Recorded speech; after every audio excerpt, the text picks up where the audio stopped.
Welcome to compile करो। आज हम बुक माई शो के डीबी स्कीमा डिजाइन और हाई लेवल आर्किटेक्चर के बारे में जानेंगे, किस तरीके से हम इफिशिएंटली एक बुक माई शो टाइप के इकोसिस्टम को बना सकते हैं। तो बेसिकली अगर आप देखेंगे तो बड़ा फेमस क्वेश्चन है ये इंटरव्यू के लिए, और इंटरव्यू आपसे बहुत सारे एज केसेस पूछता है इसमें, जो आपको डिजाइन करने होते हैं, जो आपको सॉल्व करने होते हैं बेसिकली। ठीक है, तो काफी सारे लोग इस पर स्ट्रगल करते हैं कि कैसे इसको बेस्ट वे में सॉल्व करें, और कई बार आप रिजेक्ट भी हो जाते हो उन चीजों के लिए। ठीक है, सो ये काफी फेमस क्वेश्चन है इंटरव्यू का, इसको डिटेल में हम डिस्कशन करेंगे।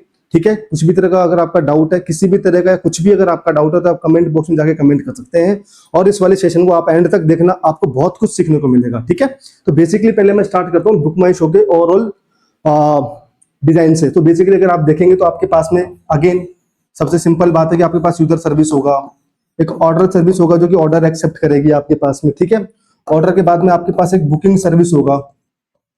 ओके, एक बुकिंग सर्विस होगा जो कि बुकिंग करेगा। ठीक है, ये फुलफिलमेंट भी हो सकता है आपके पास में। फिर आपके पास में एक नोटिफिकेशन सर्विस भी होगा जो कि नोटिफिकेशन भेजने के काम आएगा आपके पास। ठीक है, अब उसके बाद में अब आपको कुछ चीजें दिखानी पड़ेगी। तो बेसिकली इन सर्विसेज के बाद में अगर आप देखोगे तो सबसे सिंपल चीज है, एक यूजर आ गया, ऑर्डर आ गया, नोटिफिकेशन आ गया और बुकिंग आ गया। ठीक है, इसके अलावा फिर आपके पास पेमेंट सर्विस हो जाएगा। ठीक है, आपके पास में एक वॉलेट सर्विस हो जाएगा। ठीक है, ये सारे स्टैंडर्ड सर्विस है जो कि जनरली कवर करती हैं। कुछ चीजें डिफरेंट है जो कि हर बिजनेस यूज केस के हिसाब से अलग होती है, ये तो काफी स्टैंडर्ड चीजें हैं। ठीक है, अब मैं आता हूँ बुकिंग वाले पार्ट पे। तो बेसिकली जब आप कोई भी बुकिंग करते हैं तो अगर आप मान लीजिए आप बुकिंग करने से पहले किसी थिएटर को, किसी मूवी को पहले सर्च करेंगे। ठीक है, तो सबसे पहले अगर मैं बात करूं तो मान लीजिए कि आपके पास में आती है कंट्री, आप जिस कंट्री में रहते हैं आप उस वाली कंट्री के अंदर जाके मूवी सर्च करेंगे। ठीक है, उसके बाद में आता है आपके पास में स्टेट, स्टेट के बाद में आपके पास आता है सिटी, सिटी के बाद में आपके पास में आता है पिन कोड। ठीक है, ये डिस्ट्रीब्यूशन मैंने आपको यहाँ पे इसलिए दिखाया क्योंकि आपकी लोकेशन के आसपास 10 किलोमीटर के एरिया में आपको सारे थिएटर्स दिखाए जाते हैं। ठीक है, तो कंट्री हो गया, स्टेट हो गया, सिटी हो गया और पिन कोड हो गया। अब इसके बाद में दो सबसे इंपॉर्टेंट फैक्टर होते हैं आपके पास में, एक होगा थिएटर, एक होगा मूवी। ठीक है, क्योंकि आप इस वाली जर्नी में आने से पहले आपको सब चीजें पहले डिस्प्ले तो करनी पड़ेगी। वो डिस्प्ले आप कैसे करोगे, अपन उसकी जर्नी पहले समझेंगे, और सबसे क्रिटिकल पार्ट भी वही है। ठीक है, और इंटरव्यू आपसे उसी पे फोकस करता है। ठीक है, तो कुछ इस तरीके से इसका हाई लेवल आर्किटेक्चर दिखता है। अब इसका अपन कोर पार्ट पे जा रहे हैं, डिस्प्ले। जब आप वो पूरा मूवी का जो पेज दिखाएंगे, ठीक है ना, तो आप इसको होम पेज बोल सकते हैं। तो बेसिकली होम पेज डिजाइन सबसे क्रिटिकल होता है किसी भी बुक माई शो के लिए। तो अपन उसको एक बार डिटेल में समझते हैं कि होम पेज डिजाइन कैसे किया जाता है। तो होम पेज डिजाइन में अपन ने डिस्कशन करा कि अपने पास सबसे इंपॉर्टेंट होता है थिएटर और मूवी। ठीक है, तो बेसिकली थिएटर जो हो सकता है, एक थिएटर होगा तो थिएटर की कोई टेबल होगी आपके पास में, उस वाली टेबल में उस थिएटर की इंफॉर्मेशन होगी। ठीक है ना, उस वाली इंफॉर्मेशन में क्या क्या आपके पास में हो सकता है, थिएटर का नाम होगा, थिएटर का एड्रेस होगा, पिन कोड होगा, सिटी स्टेट की आईडी होंगी आपके पास में, और उसके बाद इस थिएटर का रिव्यू रेटिंग क्या है, वो सब चीजें होंगी। उनके लिए आप अलग से थिएटर रिव्यू, थिएटर रेटिंग के नाम से टेबल भी बना सकते हैं, रेटिंग और रिव्यू के लिए। ठीक है, क्योंकि ये होम पेज का डिजाइन है तो इसमें काफी सारी चीजें फोकस करी जाती है। इसका डेटा आप डेटाबेस में कैसे स्टोर करते हो ना, ये सबसे क्रिटिकल पार्ट होता है बुक माई शो के लिए। ठीक है, तो एक थिएटर होगा, एक मूवी होगी। अब बात करता हूं मैं मूवी की बेसिकली। ठीक है, अभी मैंने क्या बोला, थिएटर की इंफॉर्मेशन अभी स्क्रीन पे, सीट पे अभी मैं नहीं गया हूं डिस्ट्रीब्यूशन के ऊपर, और शो वाले डिस्ट्रीब्यूशन पे नहीं गया हूं। अभी सिर्फ थिएटर का बेसिक इन्फो अपन स्टोर कर रहे हैं, उसका रिव्यू कितना है, उसका रेटिंग कितना है। ठीक है, और उसमें बेसिकली उसका एड्रेस कहां पे है। ठीक है, उसके बाद आती है मूवी। तो मूवी की इंफॉर्मेशन में आता है मूवी का नेम क्या है। तो बेसिकली एक मूवी की टेबल आपके पास में हो जाएगी, उसमें मूवी का नेम आ जाएगा। ठीक है ना, उसका लीड एक्टर कौन है, लीड एक्ट्रेस कौन है, ये सारी इंफॉर्मेशन आ जाएगी, प्रोड्यूसर कौन है। ठीक है, और कितने घंटे की मूवी है, मतलब जो बेस इंफॉर्मेशन है वो सारी आ जाएगी। उसके बाद में आप एक और टेबल बना सकते हैं, मूवी कास्ट। मतलब कास्ट का मतलब कौन कौन से हीरो है, उसमें कौन विलन है, ये सब चीज आप इसमें डाल सकते हो मूवी कास्ट के अंदर। फिर उसके बाद में आपके पास में आ जाएगी, इसमें सबसे एक इंपॉर्टेंट बात और होती है मूवी के अंदर, मूवी टाइप। सो बेसिकली किस तरीके की मूवी है ना, एंटरटेनमेंट वाली मूवी है, हॉरर वाली मूवी है, ये जो भी है। ठीक है, तो मूवी की सारी इंफॉर्मेशन आप मूवी टेबल में, मूवी कास्ट में उसकी इंफॉर्मेशन आ जाएगी, इसमें डिस्क्रिप्शन आ जाएगा मूवी का। तो आप 2 या 3 टेबल मूवी के लिए बना सकते हो, एक मूवी कॉन्फिग बना सकते हो, बेसिकली किस तरीके से आपको इस वाली मूवी को इस अपने थिएटर में रिप्रेजेंट करना है, क्या करना है, उसके लिए आप मूवी कॉन्फिग टेबल भी बना सकते हो। ठीक है, अब मैं सबसे इंपॉर्टेंट फैक्टर पे आता हूं कि जब आप किसी भी मूवी को देखने जाते हैं, ठीक है, सबसे पहले आपको मूवी में क्या क्या दिखता है। अगर आप कोई भी पेज देखते हैं तो आपको सबसे पहले दिखता है कि मूवी का नाम क्या है। ठीक है, नेम। उसके बाद उसकी थिएटर की इंफॉर्मेशन आपको दिखती है। उसके बाद उसमें टाइम स्लॉट दिखते हैं। ठीक है, और टाइम स्लॉट पे क्लिक जब आप करते हो तो उसमें अवेलेबिलिटी दिखती है, भाई कितना अवेलेबल है। कितनी सीट्स अवेलेबल है वो आपको दिखती है वहां पे, ठीक है। उसके बाद में कितनी ऑक्यूपाइड है वो भी आपको यहाँ पे दिखाई देती है, ठीक है। फिर इसके बाद अब आप अपनी बुकिंग की जर्नी स्टार्ट करते हैं, ठीक। तो यहाँ पे अपन ये चीज सोचने की पहले कोशिश करते हैं कि ये वाली जो इन्फॉर्मेशन है उसको किस तरीके से डेटाबेस में अपन पहले स्टोर करेंगे जिससे आप बेटर वे में चीजों को रिप्रेजेंट कर पाए, ठीक है। तो अगर मैं आपसे बोलूं कि मान लीजिए आपके पास थिएटर की टेबल, आपके मूवी की टेबल है, ठीक है। सो बेसिकली एक थिएटर के अंदर मल्टीपल स्क्रीन हो सकती है, तो आपके पास स्क्रीन की एक टेबल होगी, ठीक है। एक स्क्रीन की टेबल होगी, उस वाले स्क्रीन में आप थिएटर आईडी होगा और स्क्रीन का नंबर होगा और उसकी कैपेसिटी होगी, उसमें नंबर ऑफ सीट कितनी है, ठीक है। और इसके बाद में इसमें आ जाएगा कैपेसिटी, ठीक है। एक थिएटर है उसमें एक स्क्रीन है और उस वाले की कैपेसिटी कितनी, मतलब कितने नंबर ऑफ सीट्स है उसके अंदर, ठीक है। उसके बाद में आता है मूवी। जो मूवी होता है इसका इस वाले थिएटर के हिसाब से, मतलब इस वाले थिएटर के हिसाब से इसका टाइमिंग कौन सा है और कौन सी स्क्रीन पे है, ठीक है। कौन सी स्क्रीन पे है और कितनी अवेलेबल सीट है, मतलब इसको बोलेंगे सीट अवेलेबिलिटी, ठीक है। कुछ इस तरह से पिक्चर दिखती है ना। मूवी है, कौन से थिएटर पे लगी है, उसका टाइमिंग क्या है, कौन सी स्क्रीन पे है और सीट अवेलेबिलिटी कितनी है। थिएटर का क्या है, कितनी स्क्रीन है और हर स्क्रीन की कैपेसिटी कितनी, सीटिंग अरेंजमेंट कैसा है, ठीक है। अब मैं नेक्स्ट स्लाइड पे आता हूं, ठीक है, इसको डिलीट कर रहा हूं। ओके, सो अब बेसिकली मैं बात करता हूं आपसे।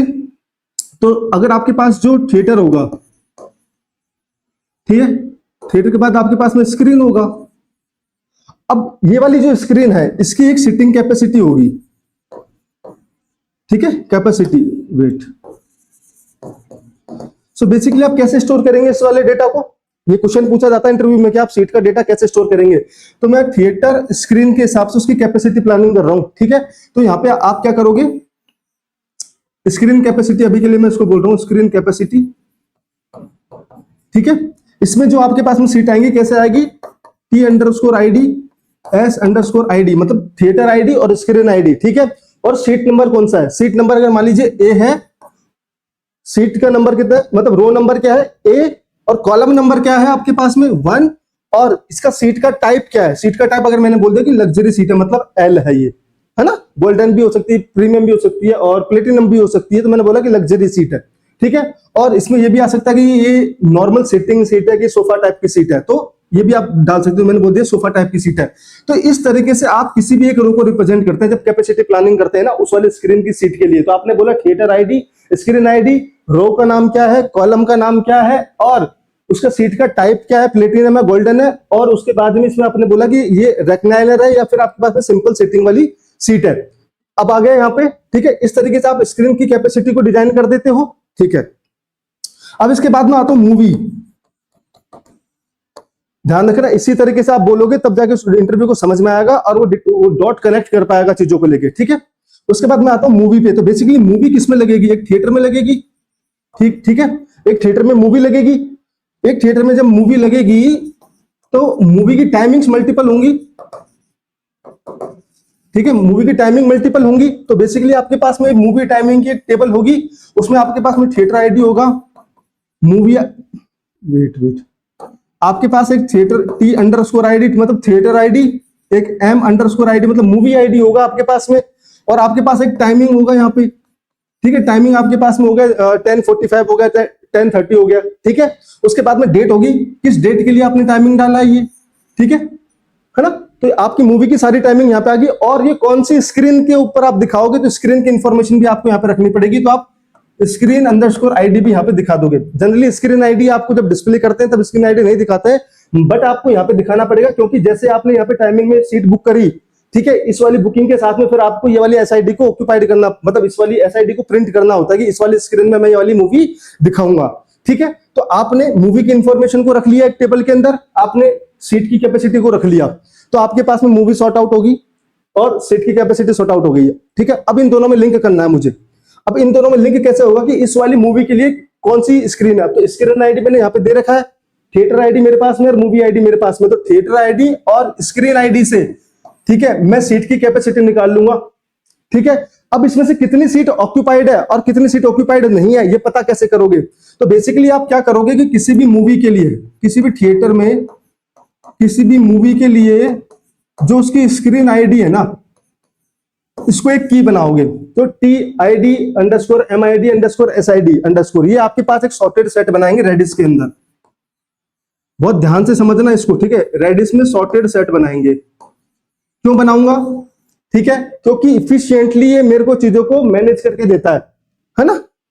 या फिर एक सिंपल सा आप क्या बोलते हैं, आप एक लिस्ट भी बना सकते हो, ठीक है, कोई इशू नहीं है मेरे को। तो बेसिकली मैं सॉर्टेड सेट क्यों बना रहा हूं कि मुझे पता होना चाहिए कि ये वाली जो क्या बोलते हैं, आपके पास में जो सीट आईडी होगा ना, उसको मैं स्कोर बोल दूंगा, और जो रोल नंबर होगा उसको बोल दूंगा ऑक्यूपाइड है बेसिकली, ठीक है।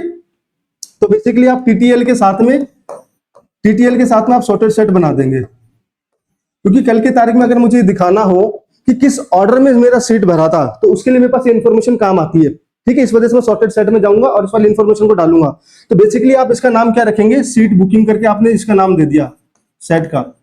सीट बुकिंग के साथ में आपके पास की और वैल्यू होगा, ठीक है, की और वैल्यू होगा। तो की और वैल्यू में आप क्या डालेंगे, सीट का मतलब ये वाला आईडी, क्योंकि आप इसी को तब बुक करें तो इसकी जो प्राइमरी की होगी वो इसका वैल्यू हो जाएगा, ठीक है। और इसका नाम आप कुछ भी दे सकते हैं। तो बेसिकली इसका नाम क्या जाएगा आपके पास में, की का नाम क्या होगा, एक मल्टीपल की बनानी है आपको, ठीक है, एक स्कोर रखना है आपको। तो आप क्या करोगे, रैंडम टाइम स्टैम्प का स्कोर डाल दोगे उसके अंदर, ठीक है। तो आपके पास में जो की होगी वो क्या होगा, इस वाली टेबल का प्राइमरी की। तो बेसिकली यहां पे जब की होगा तो वो प्राइमरी की हो जाएगा पीके, ठीक है, कौन सी का, स्क्रीन कैपेसिटी का प्राइमरी की हो जाएगा। और टाइम स्टैम्प आपके पास में हो जाएगा। टाइम स्टैम्प आपको क्या कैपेबिलिटी देता है कि ये वाली सीट इतने बजे बुक हुई थी मेरे पास में, मतलब इतने बजे मैंने इसको ऑक्यूपाइड मार्क किया था, उस वजह से मैंने इस वाले डेटा को यहाँ पे रखा। और टीटीएल का एंड टाइम क्या होगा, जब मूवी एंड हो रही होगी, या फिर 10:45 जब मूवी स्टार्ट होने वाली होगी, बेसिकली सॉरी एंड नहीं, जब मूवी स्टार्ट होने वाली होगी उससे पहले मैं बुकिंग बंद कर दूंगा, ठीक है। अगर मान लीजिए 10:45 AM का अगर कोई शो है तो, और आपने 8 बजे अगर बुकिंग करी है 8 AM पे, तो इन दोनों का डिफरेंस निकालूंगा सेकंड्स के अंदर, वो टीटीएल में सेट कर दूंगा। उसके बाद में पूरा का पूरा सॉर्टेड सेट यहां से उड़ जाएगा, ठीक है। उसके बाद बुकिंग नहीं होगी, ओके। और अब जब मुझे एक्चुअली में कोई बुकिंग निकालनी की, टोटल मेरे कितना सीट ऑक्यूपाइड मेरे पास में हुआ है, तो मैं क्या करूंगा, इस वाले सॉर्टेड सेट से जाके सारा डेटा ले आऊंगा। डेटा लाने के बाद में, और मेरे पास जो कोर अवेलेबिलिटी है इसमें से मैं देखूंगा, जैसे मेरे पास 100 सीट थी और 50 ऑक्यूपाइड है, तो 50 एम्प्टी सीट कौन सी है वो निकालने के लिए दोनों में मैचिंग लगाऊंगा और फिर मैं वहां से एम्प्टी सीट निकाल लूंगा, ठीक है। ये आपको समझ में आया, ठीक है। अब इसके बाद में बात करता हूं कि जब आपको कोई रेस्पॉन्स भेजना होगा तो आप रेस्पॉन्स कैसे यूआई पे दिखाएंगे, क्योंकि यूआई पे जनरली आपको एक मैट्रिक्स की तरह चीजें दिखती है, ठीक है। उसका बहुत सिंपल तरीका होता है, जैसे आपने बोला कि सबसे पहले रो की इंफॉर्मेशन, तो आपने एक जेसन बनाया, तो ABCD करके आप ऐसे मल्टीपल की बनाएंगे अपने जेसन रेस्पॉन्स में, और एक के अंदर उसकी कॉन्फ़िगरेशन जाएगी कि इसको रीड कैसे करना है, 0 to 1 रीड करना है कि 1 to 0, मतलब 1 लेफ्ट साइड से स्टार्ट हो रहा है कि राइट साइड से स्टार्ट हो रहा है, ये होता है 0 और 1 का मतलब। उसके बाद में आपके पास एक एरे होगा, उस एरे में 0 1 0 1 1 जो है ऑक्यूपाइड दिखाएगा, 0 एम्प्टी दिखाएगा, ठीक है। इस तरीके से आप सीट व्यू को रिप्रेजेंट करते हैं, यूआई के अंदर रेंडर करते हैं, और इस तरीके से आप बैकएंड से रेस्पॉन्स भेजते हैं, ठीक है।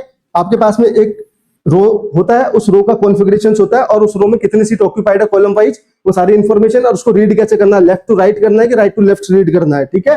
Same for B, same for C, same for D, ठीक है। इस तरीके से पूरी की पूरी इंफॉर्मेशन होती है।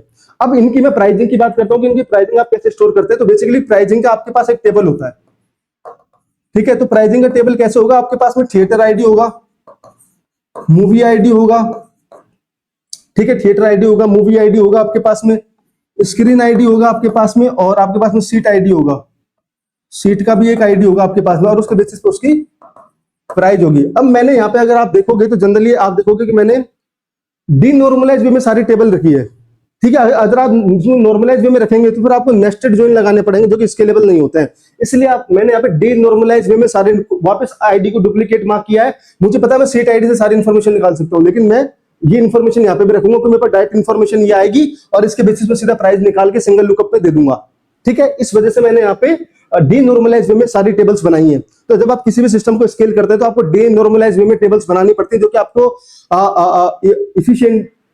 इफिशिएंसी के साथ में स्केल करने की अपॉर्चुनिटी देती है, ठीक है।